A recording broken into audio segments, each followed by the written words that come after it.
ఎన్నికల్లో పంట రుణ మాఫీ, రైతు బంధు సహాయాన్ని విడుదల చేయాలంటూ జుక్కల్ మాజీ ఎమ్మెల్యే హనుమంత్ షిండే ప్రభుత్వాన్ని డిమాండ్ చేశారు.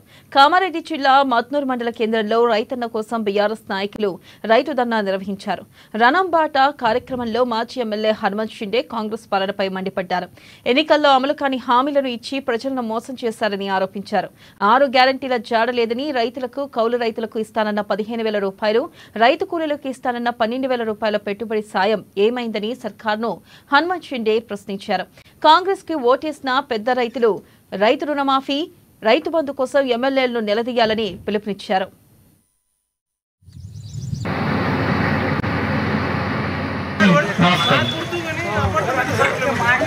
కౌలు రైతులకు 15,000, రైతు కూలీలకు 12,000 ఇప్పించాల్సినటువంటి బాధ్యత మీ మీద ఉంది. కాబట్టి మీరు చెప్పినటువంటి మాట నిలబెట్టిపోయే విధంగా మీ ఎమ్మెల్యే క్యాంప్ ఆఫీస్ దగ్గర కాంగ్రెస్ పార్టీ రైతు నాయకులందరూ కూడా ఏ విధంగా అయితే మీరు ఇక్కడ ఓపెన్ చేస్తా ఉన్నామో, మీ ఎమ్మెల్యే క్యాంప్ ఆఫీస్ దగ్గర ధర్నా చేసి మీకు ఎమ్మెల్యేకి తెలిసే విధంగా, ఎమ్మెల్యే మరి ప్రభుత్వానికి చెప్పే విధంగా వారి మీద మరి ఒత్తిడి తీసుకురావాల్సినటువంటి బాధ్యత మీ మీద ఉందని, మీ ఉత్తర బాధ్యతలను మరి గుర్తు చేస్తున్నామనే విషయాన్ని కూడా ఈ సందర్భంగా మనం చేస్తా ఉన్నాము.